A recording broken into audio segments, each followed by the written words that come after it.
Let's go back in time. When I was 13 years old, I witnessed one of the greatest films ever conceived on the big screen. High Stakes, a tale that brings a boy through his rites of passage and turns him into a man. It's a story of adversity, change, semi-trucks, and enough explosions that would make any pyrotechnic uncomfy in his tailored slacks. I am, of course, talking about the greatest movie ever made, Transformers, for no particular reason. I like to go faster. It looks like your distributor cap's a little loose. Yeah? In that movie, there was a car that made me fall back in love with domestic cars. A car that for the first time in a minute looked good. A car that had to be too good to be true, except it wasn't. It was real, and to this day, it marks one of the best looking chassis coming from the old bow tie boys in Detroit. I'm Alex Martini on Instagram, and today we're talking about how to modify a 5th gen Chevy Camaro. What you listening to, son? I don't think you like it. Well, why not? I like this new generation of music.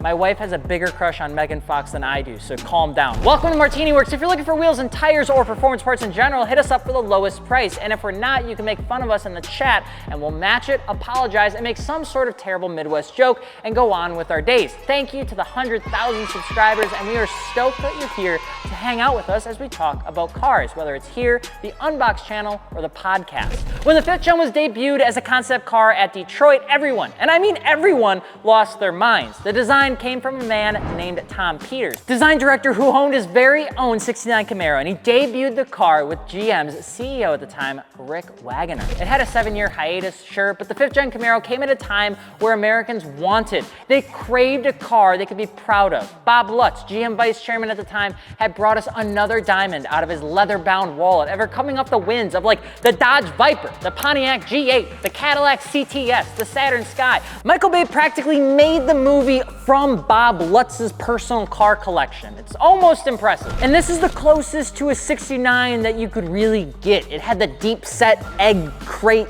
grille. It had the big ol' eyeballs on the front. It had a bulging beastly hood to hide the sometimes disingenuous engine size. It had side vents that sometimes weren't or were not functional, sleek tiny little mirrors, and seat pillars that were bigger than my forehead. And because Holden was the back pocket pick for GM, the 5th gen Camaro got goodies that sat on the Zeta platform at the time, which was an Australian car manufacturer. They're called Holden. Let's be clear, the 5th gen Camaro still bleeds red, white, and blue-ish with a touch of Canadian because the Zeta platform model was produced in North America. The rest of them were assembled upside down, but they were made in Canada, to be honest. After taking home Beauty Pageant of the Year with the Camaro, it would go on to sell more than 82,000 units, and by 2010 became one of the most successful domestic cars you could find at a racetrack, at a Walmart, at a condo in Florida, or Rusting in Wisconsin. So if you want a car that has power, parts, and the same availability as a Dr. Pepper in a gas station, this is the car for you. But how do you modify it? Okay, the world of Camaros can be taken into acronyms. It's gonna be confusing for me and for you and for pretty much anyone that doesn't bleed this color. The LS and LT got an understated 304 horsepower V6, with the SS versions getting an LS3 with 426 horsepower in a manual or 403 in an auto. Now, you might be looking at newer ones, which means the car gets better, along with a little acronym joining the fray in 2012. You may know it as the Big Johnny, the Big Daddy ZL1, with a 1.9 liter supercharger strapped to the 6.2 liter LSA for 580 horsepower and way too much torque for a normal everyday driver. You want something that'll make your racist grandpa happy? You snagged a 7 liter Z28 with 500 horsepower because Chevy made this one for no particular reason. Jumping into modifying requires understanding which path you want to go down. The V6, V8, and ZL1 all have different paths, and one thing to look at, you cannot rebadge your V6 to look like a V8. I'll slap you, the world will slap you. Stop doing that. Just don't, that's the one I can't. Listen, we're honest, I'm gonna be honest with you, don't do it, okay? Because you're already getting a decent amount of power. We think modifications that improve how the car feels, performs, and reacts to you overcorrecting after racing at a stoplight is key. I've done it. It's okay to make mistakes. Even at 320 horsepower, this can be a lot, especially in a rear-wheel drive platform where the rear quarter panel was the largest one ever built by GM. You can't see anything in this car. But stock, there are some hefty lean and roll issues, but we'll stick around the corner corners due to its huge tire size. Also, the pedal for the brake is under-servoed a bit, and the independent rear suspension can have a bit too much movement. So pair a wobbly car with grippy tires but a shaking suspension, and you get a tough car to feel confident driving in. So snag some polyurethane inserts, okay, for the radius and subframe bushes. This helps with that wobbly suspension behavior you feel stuck. Next up, coilovers, baby, okay? Some folks like lowering springs, and we disrespectfully disagree. A set of BC Racing BR Series coilovers are the easiest way to jump into it while replacing those brakes at the same time.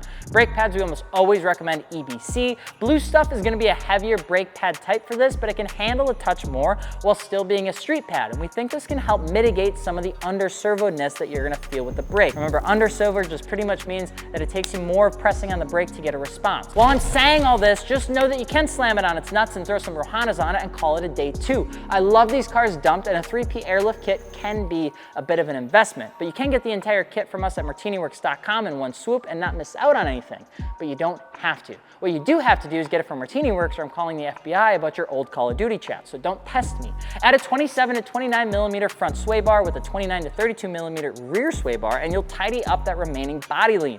If you think the steering is still soft, there's a ton of options out there where you can replace more like steering rod bushes, but that's getting a little spicy. There's more forums out there for you on that. Remember, sway bars act as a battle minion for that body roll feeling. The bigger and thicker you get, the more it will prevent it, but don't go overboard. A 20x9 plus 35 and 20x10 plus 30 with 245/40 and 275/45 is a solid place to start for wheel and tire sizes, but you can get more dicey if you want to. Now that you're glued to the road, the car shouldn't throw you off unless you're running on cold tires, and now we can do power stuff, intakes, long tubes, catback exhaust, all of it. You can tune these too, but be wary that these cars get loud very fast. Resonators are solid, so doing something like a Borla S-type exhaust is a spot-on place to start, in my opinion. So how do you modify a 5th gen Chevy Camaro? Easy, baby. You grab anywhere from $10,000 to $40,000, depending on the trim, and prepare for old people to say, hey, you own that robot car at every gas station, which won't matter because you'll have the slowest trim 300 horsepower rear-wheel drive manual car you can possibly have, but it'll still teach you how to drive. Or you can get the 430 horsepower SS, and you'll start to learn what snap oversteer is. So with mods, go with things that make the muscle car feel more sports-like upgraded sway bars, coilovers from BC Racing or Fortunato, and then upgrade your bushings. From there, a set of 20x9 and 20x10 plus 20 and plus 25 will look solid either driving around or if you want to slam it on an airlift 3P kit. The worst thing you can do here is just add tons of power because it will toss you into a wall, and no one wants that, especially me and your parents insurance. So instead, stick with a modest Borla exhaust and intake, and then see if you can figure out how to muscle around a car with the largest C-pillar I've ever seen in my entire life. Because if you can drive one of these fast stock, then you can go into more power. But it is the best looking Camaro. It's Bumblebee, and Bumblebee rules. Just remember that if you go to modify one, you do it with MartiniWorks.com. And if you're looking on what parts to buy, just reach out. We're here to help. I'm Alex Martini. We'll see you on the next one. Peace.